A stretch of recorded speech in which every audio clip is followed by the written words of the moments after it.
IBW is inviting you to support our long-term commitment to community building and cultural preservation in Grenada, beginning with the Louise Langdon Little Memorial Site and expanding into future projects that uplift the communities in Grenada and strengthen global Pan-African solidarity. Please visit www.ibw21.org for more information. Let me start with this.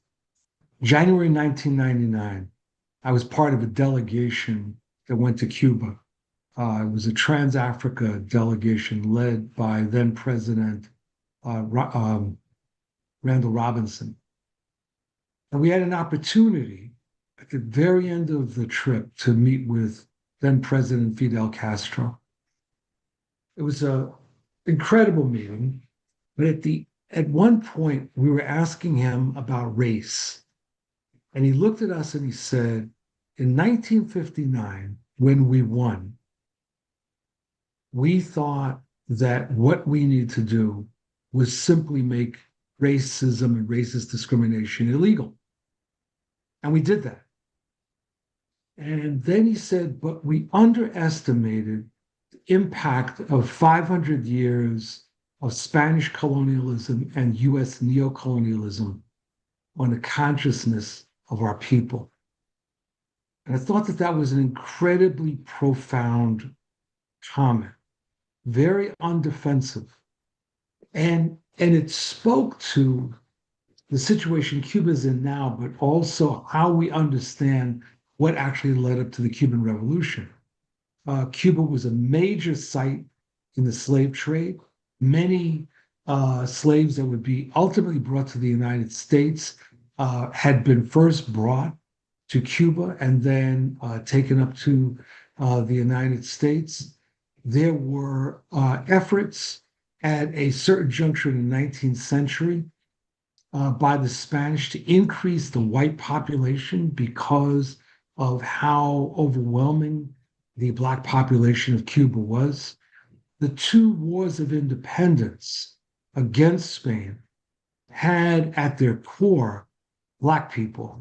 In the first war, there was a major effort for emancipation against slavery.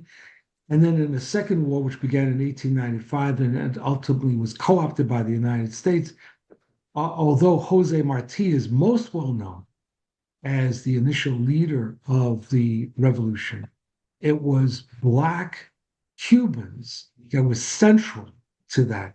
And the fact of Black Cubans being central was something that was very important when the United States entered the war in 1898, because the United States, at that point led by William McKinley as president, was very fearful, very antagonistic to the idea of any kind of Black leadership of Cuba.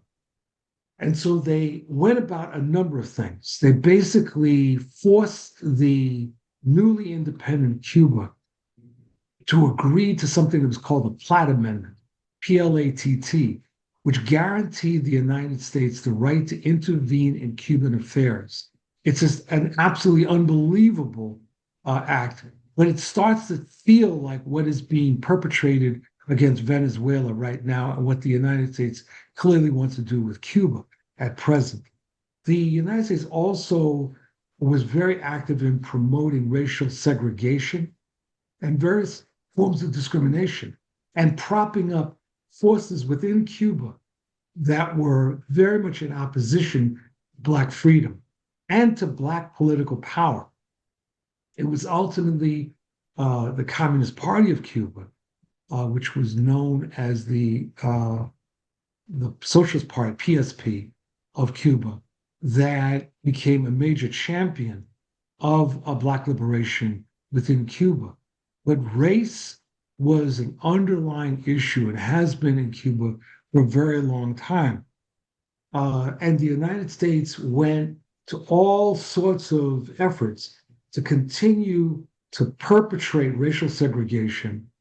And beginning in the 1930s, late 30s and 40s, you had the introduction of the Cosa Nostra, the Italian or Sicilian mafia, that began moving into Cuba, and particularly in establishing links with and helping to build gambling casinos, and other forms of corrupt activity within the island. It was the neo-colonial rule of Cuba by the United States in an alignment with various elites there and in alignment with mobsters that contributed to the eruption that first takes place in 1953 militarily in the attack on the Moncada barracks by forces led by Fidel Castro. And then later in 1956, the resumption of a war that results in 1959 in the victory of the July 26th movement that was led by people like Fidel Castro, Che Guevara, and others. A final note, just on a strange cultural level, anyone who watched Godfather 2, the film from the 1970s, might remember a scene in which Michael Corleone, played by Al Pacino, is making a comment to this Jewish mobster about the developing crisis in Cuba. It was the revolution. And he makes a point about how a Cuban revolutionary set off a hand grenade in a car, killing himself, but also killing representatives of the government, police and military. And he makes this comment about the level of dedication of these forces compared with what he was seeing elsewhere. And I thought that was a really interesting moment because he was really summarizing that there was this incredible social force within Cuba that had decided at great risk to move forward and to take down a repressive, racist, and neo-colonial regime at that point led by a man named Batista. And with that, I will end my comments. Thank you very much.